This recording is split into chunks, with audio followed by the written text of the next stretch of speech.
कहानी शुरू करने से पहले एक छोटी सी बात, अगर आपको अंधेरी कहानियाँ पसंद हैं, तो चैनल को सब्सक्राइब कर लीजिए और वीडियो को लाइक एंड शेयर कर दीजिए। ये कहानी सिर्फ सुनने के लिए नहीं है, ये कहानी महसूस करने के लिए है। अगर आप इस वक्त अकेला सुन रहे हैं और कहीं पास में दीपक या बल्ब जल रहा है, तो एक बार उससे देख लीजिए, क्योंकि जो मैं बताने जा रहा हूं वो सिर्फ कहानी नहीं, एक शाप है। भद्रेपुर, मध्य प्रदेश और छत्तीसगढ़ के जंगल के बीच बसा हुआ एक गांव। दिन के वक्त बिल्कुल नॉर्मल, बच्चे खेलते हुए, औरतें कुएं से पानी लाती हुई, मर्द खेतों में काम करते हुए। लेकिन जैसे ही सोमवार का दिन ढलता है, गांव का रंग बदलने लगता है। दरवाजे बंद, खिड़कियों पर पर्दे, और कोई भी घर के मंदिर में दीपक नहीं जलाता।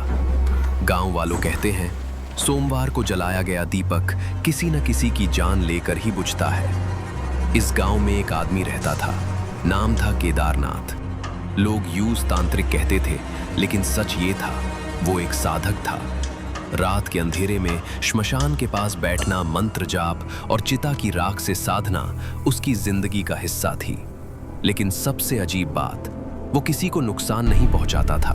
फिर भी लोग उससे डरते थे, क्योंकि जो चीज समझ नहीं आती, इंसान उससे ही सबसे पहले जला देता है। समय के साथ अजीब चीजें होने लगी। गाय बिना वजह गिरकर मर जाती, बच्चे रात को चीख के उठ जाते, और कुछ औरतें कहती, सपने में एक जला हुआ आदमी बुलाता है। गांव वालों को जवाब चाहिए था, और जवाब मिला, केदारनाथ। 1998 सोमवार, अमावस्या। रात का सन्नाटा इतना गहरा था कि जंगल भी चुप था। केदारनाथ को रस्सी से बांधकर गांव के बीच लाया गया। उसकी आंखों में गुस्सा नहीं था, सिर्फ अफसोस था। आग लगाई गई, लकड़ी जल रही थी, पर केदारनाथ की आवाज शांत थी। तुम मुझे जला रहे हो, पर जो तुमने पैदा कर दिया है वो कभी नहीं जलेगा। आखिरी शब्द, हर सोमवार तुम मुझे याद करोगे। उसी रात उसके घर के मंदिर में दीपक उल्टा जल उठा। लौ नीचे की तरफ थी, जैसे किसी चीज को बुला रही हो। गांव वालों ने कहा, हवा होगी, पर हवा कभी आग को नीचे नहीं खींचती। 2 साल बाद श्यामलाल अपने परिवार के साथ उस घर में रहने आया। गांव वालों ने मना किया, पर उसने कहा, मैं भूत से नहीं डरता। सोमवार रात उसकी बेटी पूजा कर रही थी। आवाज कानप रही थी, मां, दीपक मुझे देख क्यों रहा है? रात 2:13 AM एक चीख, और फिर पूरा गांव जाग गया। सुबह लड़की का शरीर बिल्कुल सूखा हुआ था। डॉक्टर बोला, खून जैसे किसी ने निचोड़ लिया हो। गांव के बूढ़े ने कहा, यह तांत्रिक का श्राप है। इस घर में जो रहेगा, उसके घर से हर सोमवार एक लाश निकलेगी। और ये बात एक बार नहीं, हर बार सच हुई। मैं हूं अमित वर्मा, क्राइम और पैरानॉर्मल केसेस डॉक्यूमेंट करता हूं।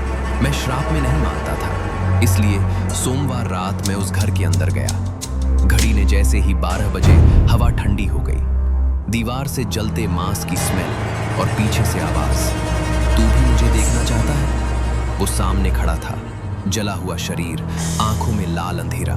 उसने कहा, मैं श्राप नहीं हूं, मैं याद हूं, और जब तक याद हूं तब तक जिंदा हूं। मेरे पैर कंपे रहे थे।